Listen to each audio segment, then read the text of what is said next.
Hello wise வணக்கம் மக்களே. Latest ப்ரோமோவில் பார்த்தீங்கன்னா இங்கே அஞ்சலிக்கு எல்லாருக்குமே தெரிய வந்தது முருகன் வந்துட்டு பொய்யான வந்துட்டு ஒரு கொலை விஷயத்தில் வந்துட்டு ஆஜராயிருக்காருன்னு சொல்லிட்டு அஞ்சலி வந்து நீ ஏன்னா இந்த விஷயத்தில் போயிட்டு நீ எதுக்கு பொய்யா போயிட்டு ஆஜரான அப்படின்ற மாதிரி கேட்டு இது பண்ணிகிட்டு இருக்கிறாங்க. அப்புறமா கேஸ் விசாரணைக்கு வருது. எங்கள் அண்ணனுக்கு வாய் பேச முடியாது, அதனால் அவருக்கு அப்படின்னு நான் வந்து இந்த கேஸை வாதாட போகிறேன் அவருக்காக அப்படின்ற மாதிரி சொல்ல அப்ஜெக்ஷன் அப்படின்னு சொல்லிட்டு மகேஷ் வராரு.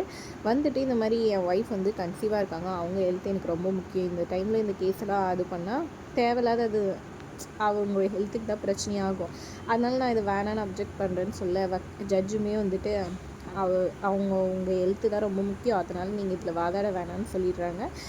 எப்படி இந்த எல்லாத்தையும் தாண்டி இவர் வந்துட்டு வெளியே வர போகிறாரு, யார் வந்து காப்பாற்ற போகிறாங்க, வெற்றியும் இவங்களும் ஒன்றும் பண்ண முடியாது. ஒரு வேளை வெற்றிக்கு உண்மையெல்லாம் தெரிஞ்சு தான் பண்ணேன் அப்படின்றத ஒத்துப்பாரா, இல்லை வந்துட்டு மகேஷ் வந்து நினைக்கிறாரு நீ காலத்துக்கும் ஜெயிலே கடடான்னு சொல்லிட்டு முருகனை பார்த்து நினைக்கிறாரு. அதே மாதிரி நடக்குமா, யாராச்சும் வந்து காப்பாற்றுவாங்களா, என்ன நடக்க போகுதுன்றதை பொறுத்து பார்க்கலாம். வீடியோ பிடிச்சிருந்தா லைக் பண்ணிக்கோங்க.